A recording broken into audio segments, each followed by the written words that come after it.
I just feel like I've been around the block, ripping up fantasy stock, working around the clock. Look at the view from the top. Researching rookies a lot? No, I just be listening to pods. Yeah, one in particular, I'm just a messenger. Let me just pass on the rock. Browning, brunning, pruning, pronouncing ain't what he's doing. What he's doing is not losing, but infusing you with new things. And there's Dennis the Bennett, yeah. The man is a menace, yeah. Building a dynasty, some of the finest things. Promise you won't regret it. Sly as a fox, cultured in pop. Give him his props. Here is a thought, here is a box, and you cannot compare them at all. So don't even try. Careful with the news, but when you use a take, I take up Tony Fire. I mean Dyer, because anyone else is a huge mistake. Whoa, fantasy round table, fantasy round table, yeah. Fantasy round table. Come take a look at the crown, baby. Hey, fantasy round table, fantasy round table, woo. Fantasy round table. Come take a look at the crown, baby. Go. Hello and welcome to another episode of the Fantasy Football Roundtable Podcast. It's Friday and it's conference championship weekend. We will be getting to that. And you know what? It was magical. At least one team actually hired a head coach while a few others filled coordinator spots. So we actually have some relevant news to discuss. But before we dive in, Matt, Dennis, how did you survive your week? Very, very aggressively. A lot of fights going on this week. Wasn't sure I was going to make it here, but no, it was good. I imagine probably the same for you guys. I know when people just love when you start off with like weather talk, right? But weird week for me. It was like 20 degrees for like 2 days, then like 40, and then today it's been like 60. It's been a pretty beautiful day, but then I hear it's about to get really shitty again. So just looking forward to freezing. I wonder if you're going to drop off as much as we are, because we're supposed to go into the deep freeze with an Arctic blast coming in tomorrow night. I bet you that's what we're getting next week. So let's see here. Yeah. So I'm just now looking at my phone. So I'm going to be honest. I like to avoid the weather here because I feel like this is going to upset some people in certain parts of the country. It's usually kind of nice, so I don't have to worry about it much. And then someone told me today that it's supposed to be really bad next week. So I just looked and we have snow and ice coming in late Monday night to Tuesday morning, lasting about 6 hours. So just according to this, we'll see what happens. Looking forward to it. Can't wait. What was the Bart Scott thing? Can't wait. I can't wait. Can't wait for snow and ice on next week. Yeah. Well, as somebody who has to leave for work at 5:30 a.m. on Sunday, I wasn't really excited to see it's supposed to be 2 degrees. Yeah, lowest it's showing here. I mean, just like regular temperature without the real feel outside stuff, lowest is 27. So I guess I can't complain too. It's 25 degrees cooler. It'll be 25 degrees hotter here than it will be in Colorado. So I'll take that. Dennis, I hope you're surviving better than we are.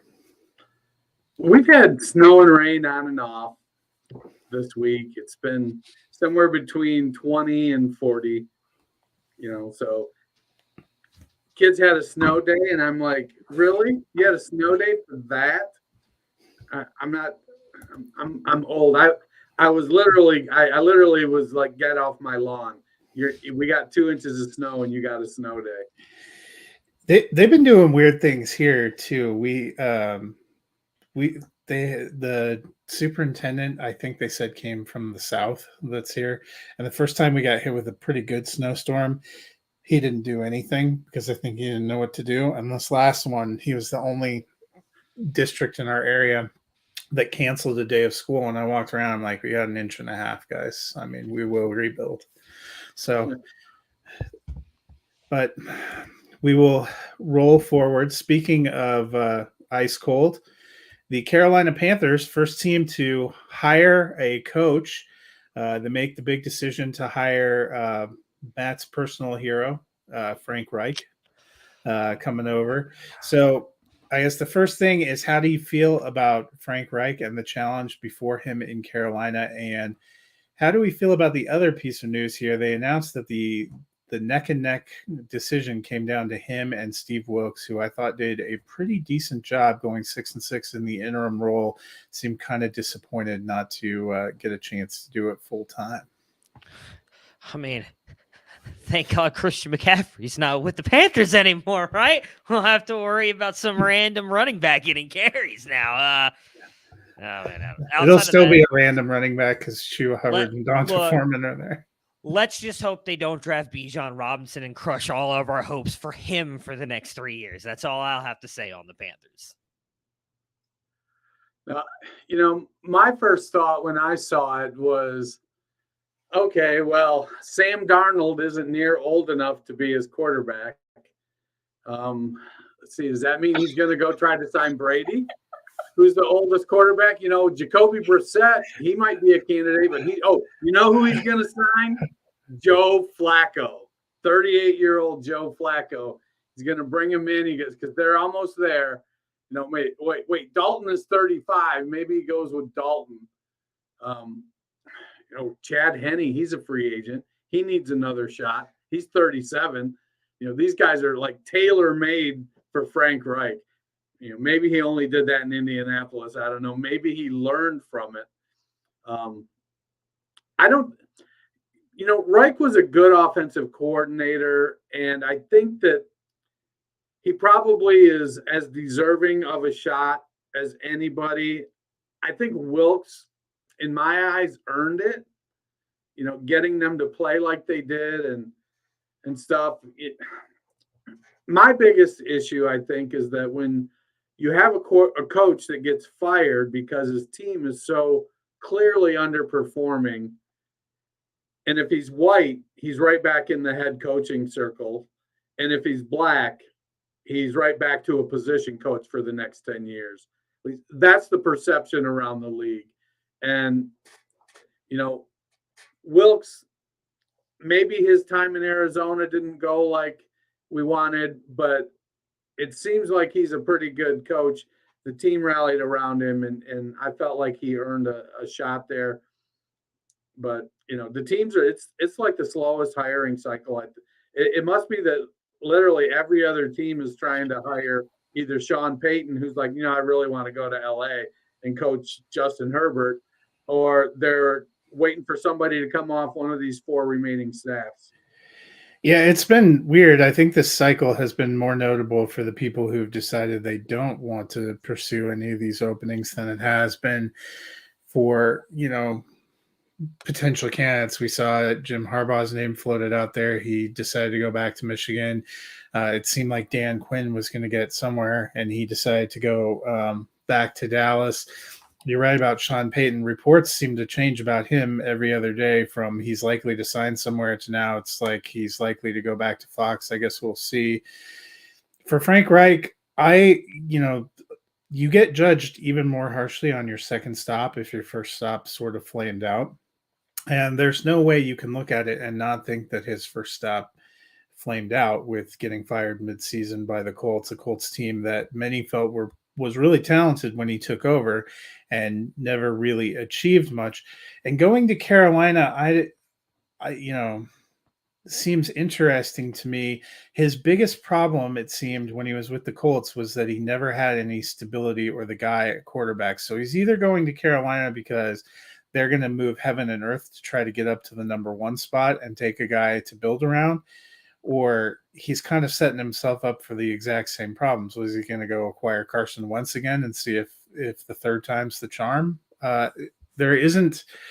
We've talked about it before. It's an intriguing QB market that becomes a little less intriguing if a couple of these guys stay put. I was bummed Steve Wilkes didn't get a shot. I thought Carolina was a team that way overperformed my expectations from where they were when they let Matt Rule go. It didn't seem like they had a lot of pieces on offense.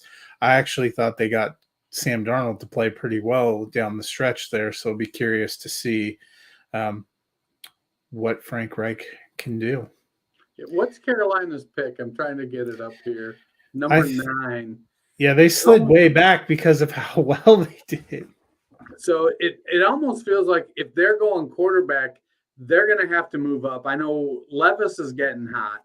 People love Young and Stroud to quite an extent. Anthony Richardson, I don't think he's going to be useful this season. Maybe he develops. He's got a lot of tools. So it feels like they're going to have to go up to, 5 where Seattle is at, or, Indianapolis at 4 isn't going to trade back. Is Arizona at 3? Are they willing? Chicago at 1, probably most certainly willing. But I don't know that Chicago wants to go all the way back to 9. Yeah, you'd probably have to sweeten it. So it almost feels like it's going to be Jimmy Garoppolo. It's possible. I mean, that's the part that I didn't totally understand. Speaking of moves, I guess we'll do the first one. Bill O'Brien officially back as offensive coordinator for the Patriots, a position he's held before. He was at Alabama most recently. Dennis, do you think he's a good fit going back with Bill Belichick to help Mac Jones?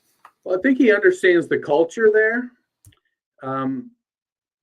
Was he at Bama when Jones was at Bama? Did they cross paths by a year, or he was after? No, he was there the last 2 years because he was with the Texans prior to that. So, he understands the New England culture and Bill Belichick. He was there. He was in New England for a few years, wasn't he? So yeah, before he went to Penn State. I think that's going to be a good fit. I don't think he's a bad NFL coordinator. We'll see. I think he's used to having a quarterback with Mac Jones kind of tools.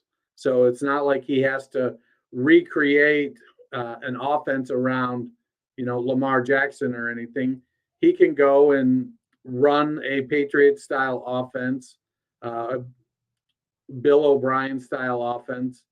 And let's face it, whatever it is, it's better than Joe Judge and Matt Patricia. I mean, I don't know. He might be over there saying, "Hold my beer." I think O'Brien's downfall was he got too much power in Houston and was making some desperate decisions towards the end, and they just didn't pay off. Acquiring David Johnson for DeAndre Hopkins, or in a 4th-round pick, man, that's a desperate dynasty manager move if I've ever seen one.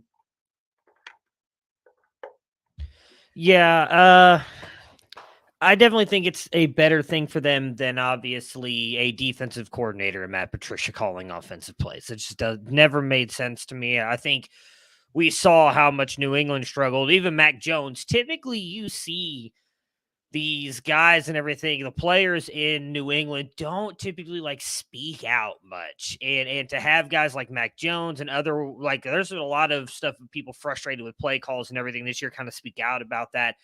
Matt Patricia, as Dennis mentioned, most of his quarterbacks have been in that mold. You will go all the way back to Penn State when he got that coaching job right after a lot of the Joe Pa stuff.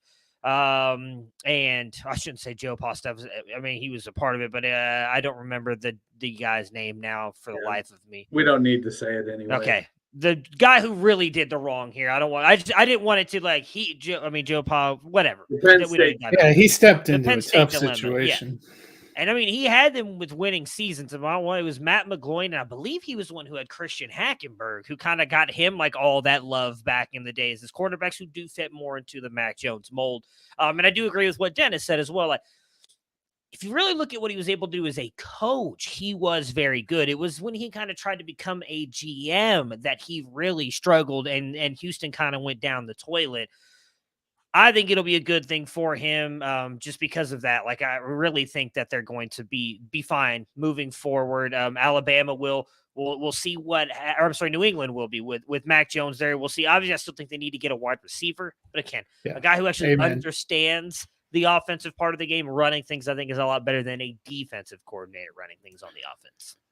That's my thing. I think the O'Brien hire was kind of expected, makes total sense, but none of it matters if they don't go and get some kind of A1 wide receiver. I think they've found a really good back in Ramondre Stevenson. I love what he did both as a runner and a receiver, kind of being that 3 down, but they've got to get some other some other weapons. I'm going to pivot here and save the next one for last because it's probably most interesting. Dennis, one of the other offensive coordinator positions to get filled is Mike LaFleur goes from the Jets to the Rams. His brother Matt was the offensive coordinator for Sean McVay of the Rams for a while. What do you expect to see from Mike inheriting a Rams offense? So I think if we look at, Bill O'Brien going back to New England, it's old boys taking care of old boys. And I think LaFleur going out to LA with McVay, it's just bros taking care of bros. I mean, they're sticking together, they've got their collars popped, their short sleeve shirts rolled up too on their pumped up biceps. They're getting ready to put their loafers on with no socks, go for a walk on the boardwalk, and design some offensive plays. Now, it's a fit. It's a good fit. I think they have similar philosophies. The team is in a little bit of disarray. I do expect Aaron Donald to retire. Bobby Wagner, as good as he played, is old. Jalen Ramsey is getting old and not playing consistently great. So the defense is getting ready to undergo a rebuild. The offense, you got Allen Robinson, who was playing subpar and got hurt. You got Cooper Kupp, who was playing phenomenal and got hurt. Matthew Stafford with bad back and injury, and I think elbow or shoulder or something. Just the team is getting old and falling apart. You guys probably aren't old enough to remember, but it kind of reminds me of the George Allen Washington football team, when he would always trade away his picks for veterans, and it was the oldest team in the NFL, and they would play well, but when old dudes break down, and take it from me, an old dude, you don't recover very quickly, and they need a youth infusion, and they don't have a lot of draft capital. They defaulted into sticking Cam Akers back in. They got some good young guys, Bryson Hopkins at tight end, and Higbee's not very old. I think he's 27 or 28. If Kupp comes back good, Van Jefferson's pretty good. Skoranic's playing well, but they're definitely patching it together right now. It'll be interesting to see what kind of moves they make in free agency. But as far as the OC goes, it's he's going to be running the McVay offense. I think, doesn't McVay call his own plays? Yeah, he usually does. They'll game plan together. They have similar philosophies. It's a great fit from that perspective, but it's bros taking care of bros. Yeah, I mean, we've seen a lot of that with the NFL, though, right? Like, I hate to put it that way, but that really I mean, what was it? Yeah. Schefter, the NFL dropped that report the other day on the owners, like, you guys need to stop hiring your friends and retread coaches, because this is kind of why the Frank Reich one is confusing to me, too. I mean, yeah, I get he had multiple successful seasons in Indy, so I guess that's fine. But I don't understand why they don't take a leap of faith somewhere else. The McVay one, though, here with Matt LaFleur makes more sense, because LaFleur is from, or is it Mike LaFleur? It's Mike, isn't it? I always get those two mixed up. Yeah, it's Mike here. Because they're from that tree. They're all from, technically, probably one of Matt's favorite coaches. Mike Shanahan's tree is really where they're all from. So they have a lot of that other stuff. So I imagine it's just maybe a way to help take a little bit off McVay's plate, knowing that the Rams are probably going to struggle for the next couple of years, and he was this close to retiring. So maybe bringing in someone who knows the system, knows McVay as well, which I think matters, and kind of help pull some of that pressure off of him. But I still think McVay at the end is probably going to be the one calling the plays, and maybe Mike, has passing game duties or running game duties that helps decide different things, and they kind of work together on that. Yeah, and maybe they'll pick up the run game a little bit, because he definitely seemed to focus on building some pretty good run games when he was in San Francisco, and then with the Jets. I'm just bracing myself, speaking of weird hirings, for Jeff Saturday to permanently get the job for the Colts, in which case we probably need to look up Tony and see if we can do a wellness check on the air. The last piece of coaching news just made me laugh. It feels a lot like last offseason because of what comes with it. But Nathaniel Hackett, not out of a job long, ends up taking over as the offensive coordinator for the New York Jets, because, if you need somebody to come help them maximize their offensive potential and scoring potential, you'd certainly get the guy who just ran a team into the ground. But what seems to have come with this, Matt, is rumors lighting up again that Aaron Rodgers is going to follow Hackett to the New York Jets. How do you feel about the hire, and how do you feel about the Rodgers potential?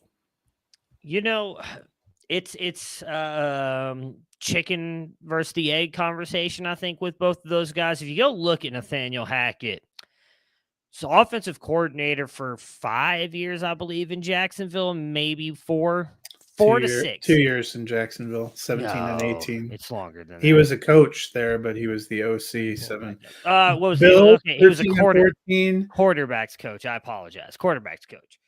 It was all that, though, the quarterback's coach. And, so 2015, 2016 was the quarterback's coach, and then 2016 to 2018 was the offensive coordinator. That was all with one Blake Bortles. Fantasy hero.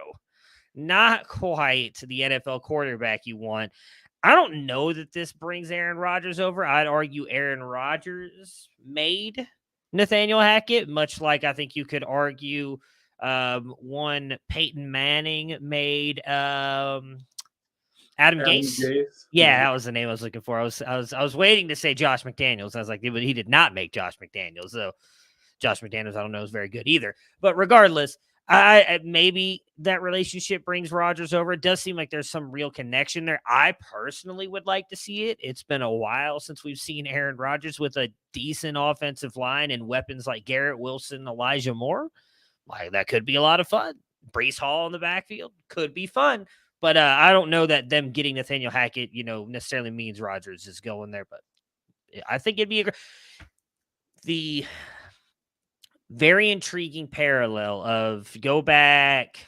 I don't know. It feels like at least over a decade, probably longer, of Brett Favre stretching out his career in Green Bay and Aaron Rodgers hating on him and talking all this other stuff. And now, granted, this is not Rodgers saying I'm going to retire and come back, but just the synonyms of both of their careers toward the end here, how like they've gone from like these heroes to now like kind of just get out of Green Bay, and then they both ended up playing for the Jets at the end of their career. Would just be truly fascinating to me. Well, I don't know that Hackett is hanging his career on making Aaron Rodgers. Hackett got to Green Bay in 2019, and Rodgers got to Green Bay in 2005. So he was there a good long time, winning before Hackett got there. Now, that doesn't mean Hackett's necessarily a bad quarterbacks coach or a bad offensive coordinator. I think he's been able to get coordinator jobs because he's probably good at it. I think head coach clearly was over his head. And I don't know if some of that was because, he was in Buffalo with Doug Marrone. He was in Jacksonville with Doug Marrone. Very strong personality, kind of a controlling guy. He goes to Green Bay. Aaron Rodgers is fully established. You're not coaching Aaron Rodgers. You're working with Aaron Rodgers. To me, it seems very different. Then he goes in, and I think he may have tried to apply some of those kind of laissez-faire strategies because he had Aaron Rodgers running it, and he thought, well, I've got veteran Russell Wilson. I can kind of let that go. Well, Russell, with his "Let's Ride Broncos Country," got so cheesy, became a parody of himself, and people didn't take him serious. And then he played bad on top of it. So my concern with Hackett is it feels like as of, January 27th, 2023, somebody's lighting the fire under Robert Saleh's seat. And they're starting to get it smoldering. And if they don't make the playoffs next year, I think that whole thing changes over. And then Hackett's, looking for a job. I don't think he becomes the interim and gets offered the position should Saleh get the axe. I don't think Rodgers is going to New York because Hackett's there. I think Saleh is trying to get a good coordinator with, a lot of experience to kind of come in and see what he can do after going with the young guy. Even though he'd worked with LaFleur in San Francisco, I think that he feels like he needed somebody, an older voice there. And I think Hackett provides that. I'm concerned with, Brett Favre, or not Brett Favre, Aaron Rodgers going to New York and following that Brett Favre trajectory. Are we just a couple years away from another $1 million welfare fraud case for Aaron Rodgers? I mean, let's hope he doesn't follow that. I'd like to think he's smarter than that. But after he went on this whole recent, he's kind of gone off the rails the last couple of years and going out to the desert and tripping on ayahuasca and all this shit. He's getting out there. So who knows what's going to happen. Don't forget how grimly Brett Favre's time in New York ended, too. There was a scandal there involving a reporter. Yeah. Well, so Nathaniel Hackett, his career as an offensive coordinator, 2013 and 14 with the Buffalo Bills, he developed E.J. Manuel and worked with Kyle Orton. His run in the Jaguars, Blake Bortles, and to be fair, they did make the AFC Championship game one of those years. I wouldn't say it was necessarily Bortles. You go to the Packers, where he was the offensive coordinator for an already established superstar and wasn't allowed to call the plays. Then you go to Denver, where he took over calling the plays, did so poorly, he was forced by ownership to give up calling the plays shortly before he was fired. And if you look at the splits of Russell Wilson and the Broncos offense from the 15 games that Nathaniel Hackett was their coach and the 2 games that Jerry Rossberg was their coach, you will see that there was a very clear problem with the offensive structure there. So this is the man that you've brought in to work with Zach Wilson and your wish dream of getting a solid veteran. Good luck. I wish you the best, New York Jets. On to teams that actually have a chance at winning a Super Bowl. The NFC Conference Championship game is the first one to kick off on Sunday. The 13-4 San Francisco 49ers at the 14-3 Philadelphia Eagles. Dennis, I'll start with you. Big quarterback matchup, big defensive matchup, interesting coaching matchup between Kyle Shanahan and Nick Sirianni. What do you make of this matchup, and who are you giving the edge to? I think it's a pretty good matchup. A lot of narrative has been built around the San Francisco defense, and I'm guilty of helping build that narrative. I think San Francisco has a phenomenal defense. But did you know that Philadelphia, their defense had 15 more sacks or 16 more sacks than the San Francisco defense? Yeah, 16 more sacks and more turnovers. Yeah. So, San Francisco has a really good defense. So does Philadelphia. James Bradbury and Darius Slayer both playing great. The defensive line in Philly. So the defenses, I think, are pretty even. Maybe just a slight edge, the thinnest of margins to Philadelphia.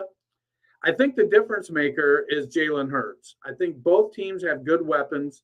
You got McCaffrey, you got Mitchell, you got Kittle, Ayuk, and Deebo Samuel.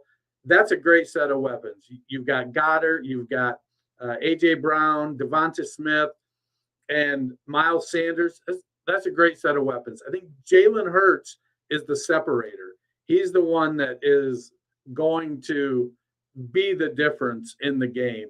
I like both teams, and I won't be surprised if San Francisco makes it there, but I just think that Jalen Hurts being a dual threat quarterback who's really strong. I know that he's going to get pressure on him, but I think he can hold up to the pressure and he can elude the pressure. Brock Purdy's a hell of a story. I think he's had a great season. Going into the offseason, I think San Francisco is going to have a competition between Purdy and Lance. I feel like the front office, though, is going to give every tie to Lance. They want Lance with all that draft capital. to be the guy. And I think he's the more toolsy quarterback. So I'm kind of pulling for Lance going into next year. But Purdy is a solid quarterback. He's no joke. Purdy is coming up on starting about 30 or 35% NFL games, the amount of games that Trey Lance has started in college and the NFL. I mean, but Purdy started, 44, 45 games in college too? So he's an experienced quarterback, and he's good, and he makes good decisions. I just think that when you get this late in the playoffs, the talent separates a little bit of what's going to happen. And Jalen Hurts, to me, is that deciding factor. He's that separator. I like Philadelphia to win this game. Yeah, for me, it comes down to, I think the defenses almost kind of wash each other out a little bit, but I do think the Eagles is better. I mean, they are, I believe, the top ranked in multiple categories, although San Francisco is as well. But overall, I think the Eagles defense is better by a slight margin. It's going to come down to Hurts versus the system, in my opinion. Brock Purdy has been phenomenal. I don't want to take anything away from that because he's won, 1, 2, 3, 4, 5, 6, was that 8, 9 games? He's won 9 games here. I mean, he's been phenomenal. Like, you can't. 37-0 as a starter. 7? Oh, wait, hang on. 1, 2, 3, 4. He's 7-0. Oh, okay, gotcha. So he's won 7 games since obviously Garoppolo got hurt. Trey Lance as well earlier in the season.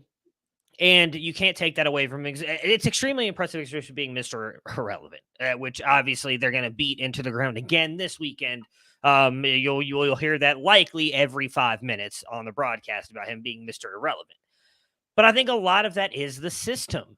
You go look at how productive Nick Mullins was at times. And I don't want to be mean here, but like Brock Purdy is not that much better than Nick Mullins as a quarterback prospect. We look at some of the best stuff that Jimmy Garoppolo has done has been in the 49ers system. Like Kyle Shanahan is a very, very good coach. I would argue one of the best offensive coaches in the game. We've seen how smart he is, how well he schemes offenses. So I think Purdy is going to be good this weekend. That system versus Jalen Hurts, who makes the big play, who makes the mistake. I will lean on Jalen Hurts to get this done, but I think it's going to be a close game. I really do, because the one thing I will give Purdy is, and maybe you could argue this is because he's a rookie, he does make a couple questionable throws every game, but the one thing I will say is it's typically only a couple. It's not 7 or 8. It's like 2, maybe 3 in these games. And if you don't turn the ball over, Matt, you just mentioned Philly has more turnovers than San Francisco's defense. If they don't make those turnovers, though, then it's really going to come down to matching each other on defense and offense. I don't think there's big difference on offense either. So I think, much like last week when I said this could come down to a field goal game for the Cowboys in San Francisco, and it ended up coming down to a touchdown, I think the same thing applies here. Like, I don't think either team blows each other out. I think it's going to be a very, very close game, but I will lean toward Jalen Hurts finding a way to get it done because he's just been so damn good all season long, and so has that offense and defense. Yeah, that's kind of where I'm at too. I'm hoping both these games are going to be good. And, if you think we hear Mr. Irrelevant quite a few times during the championship game, if they make the Super Bowl, I think, 2 hours of the pregame is probably just going to be Tom Brady interviewing Brock Purdy about the chip on their shoulder after the draft. But when I'm stacking it up, if you're looking at running backs, it gives me a little bit of pause that McCaffrey and Mitchell haven't been practicing consistently this week, but I would say I would give, the 49ers a little bit of an edge there. I actually like Philly's top 3 pass catchers a little bit better than San Francisco's top 3 pass catchers. I think the defense is kind of a wash for me.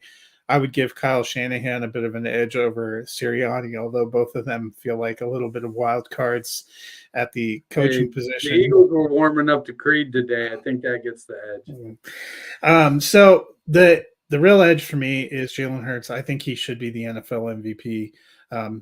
The only question I had going into last week is if he was back to being healthy, and he certainly looked like he was back to being healthy with everything he could do. And you really saw that in the way the Eagles dominated the Giants. So I am also picking the Eagles. So it sounds like we're all three on the Eagles. Yeah. The AFC game is the late window game kicking off at 6:30 Eastern. The 12-4 Cincinnati Bengals at the 14-3 Kansas City Chiefs. The last three times these two teams have met, the Bengals have been victorious. They won in the regular season and in the AFC Championship game. Last season, they won 27-24, December 4th, when these two teams met. Both of them come in with a couple of issues. The Bengals still look like they're going to be without their starting offensive lineman. They said it was not looking good for either Alex Williams or Jonah Williams or Alex Kappa. And for the Chiefs, they said Mahomes is going to play. He keeps saying he's fine, but he obviously had a pretty significant high ankle sprain that he took last week. You have to wonder if that will have any lingering concerns. So, Matt, what do you expect from this matchup? Pride comes before the fall. I love Joe Burrow, love the Bengals. I love how you have playing in the NFL, being some of the best players in the world, which Jamar Chase, Joe Burrow are. You have to be very prideful in your game, and you have to think that you're going to be able to beat anybody and everybody on any given Sunday. Man, they're doing a lot of talking, though, with this Burrowhead. Got the mayor of Cincinnati coming out saying, I need a paternity test to make sure Joe Burrow is, in fact, not Patrick Mahomes' father. Man, you're giving Andy Reid and Patrick Mahomes a lot of ammunition, and you don't need to give them that. They are a very, very good team. I think Patrick Mahomes being limited definitely helps the Bengals, and I do think he will be limited. As someone who's dealt with, again, I'm not anywhere near the athlete or anything that Patrick Mahomes is, but playing in multiple different sports and dealing with high ankle sprains, those are not ones that you can necessarily just like shoot up and be fine. That's a low ankle sprain. So I do think that is going to affect him. 100% believe he's going to go out there and play. He did it last week. And for anybody who knows coming right off an ankle sprain like that, it hurts. Like, what's the saying? It hurts like the Dickens. It's bad. I didn't want to say any bad words. So like, it is extremely painful. It does, especially if you take your cleat off, which I imagine they had to do when they went to the locker room. It immediately swells up. So like the fact that he was able to get his cleat back on and they taped it up and he went out there, like I don't know how that dude did that, but I expect him to go out there and be fine. I just think the Bengals, like maybe they pull it off. They are, I can't believe, as Matt just mentioned, 3-0 against the Chiefs the past 3 times that they've played them. Obviously, it was a great game last year, and I expect it to be a great game here. But I just think giving someone like Patrick Mahomes and Andy Reid so much, fire here to kind of build your team up and get them excited for this game on Sunday. Especially, I believe they're home underdogs in Arrowhead as well. Like you're just adding fuel to the fire, and I do not think that's a smart thing to do for a offense and defense that has been playing extremely well. As again, Matt, you just mentioned. Both those offensive linemen out. That defensive line was a big reason why they were able to get after Jacksonville, and it was a big reason why they won last weekend as well. And now you got them coming after Joe Burrow. It's going to be a very intriguing game, and I'm going to be very intrigued to see what happens if the Kansas City Chiefs do win this game. All the smack talk that is going to be going on after the fact with everything Cincinnati has thrown out this past week. Well, I'm showing DraftKings has Kansas City -1.5. Does that make them the favorite? So so realistically, that also makes it practically a pick 'em because usually home teams get at least 3. So the fact that they're saying that it's practically a pick 'em game. And I don't disagree with that. I think it's gonna be a very, very close game and hard fought game. I think that Mahomes is gonna come in, he's gonna have that adrenaline flowing. Cincinnati, when they hit him, though, he's not going to be as mobile. He isn't going to be able to run. He'll try. He's going to do those things. So Kansas City is going to have to make sure they protect him better than normal. And that means that you're going to see a lot of Jerick McKinnon. You're going to see a lot of Blake Bell because McKinnon is the best blocker in the backfield when they're passing the ball. So now you're taking away one of his weapons. We got Hardman coming back, MVS. It's really, Kadarius Toney is he needs to come into his own as a wide receiver and shake off that gadget guy thing. It's really Travis Kelce and Patrick Mahomes. And so we're going to have to kind of see what, and I know that that's hard to stop. Of the 4 teams, Cincinnati, they give up the highest yards per play of the 4 teams still in the playoffs. I love Eli Apple. He's a Buckeye, but man, he's the toastiest cornerback in the NFL, I think, since Marlon Kerner, former Buckeye in Buffalo. But Cincinnati, they've got a lot more balance. They've got Mixon. They've got 3 really good wide receivers, and Hayden Hurst. He's no Travis Kelce, but he's playing really, really well. Kappa and Williams being out, Cincinnati, I think, is kind of adjusting a little bit of how they're approaching the games. And, we saw it last season in Pittsburgh with Ben Roethlisberger. Their offensive line was terrible. Everything became a short pass. And while Cincinnati doesn't default to that on every play, they're still taking their shots, in part because Burrow's like, I'm a dude. I can get this done. He believes in himself to such an extent. I like Cincinnati because I like the swagger that Burrow brings to it. He reminds me of those old fighters that lead with their face. They win a lot of fights. They lose some, but they win a lot more because they can take a punch. And Burrow reminds me of those fighters that can take a punch. I think we saw him win in Tennessee last year, taking 9 sacks? Yeah, 9. Kansas City gets after the quarterback, and it's going to be a heck of a game. But I like Burrow and the Bengals to be able to overcome a dinged up Patrick Mahomes and the Chiefs. Yeah, and you mentioned that Tennessee game. That is the only time in Burrow's career where he's been sacked 5 or more times and actually won the game. 1-7. So you're saying there's a chance. So I think that's the big question for Kansas City. I tend to be with you, Matt. I don't think it's very wise to poke the bear with all the Burrowhead, and I didn't know about the mayor. Of course, the mayor, who has literally nothing physical on the line on Sunday, just going out there and throwing a taunt. Yeah. Well, if Cincinnati wins, I think Kansas City's got to send barbecue, which is delicious. And if Cincinnati loses, the mayor's got to send Cincinnati Skyline Chili Coney dogs, which is, not barbecue.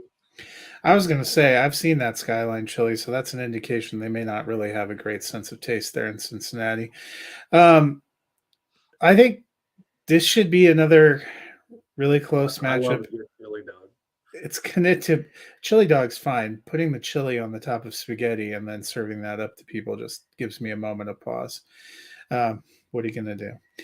It comes down kind of to me. What are we going to get out of the Chiefs defense? Are they going to be able to get pressure? And it's going to probably be 1 or 2 really close plays. I'm going with Cincinnati, but I don't feel great about it. Can I pick a draw and then they just move Buffalo into the Super Bowl? I don't really want either one of these teams to win. But if I have to pick one,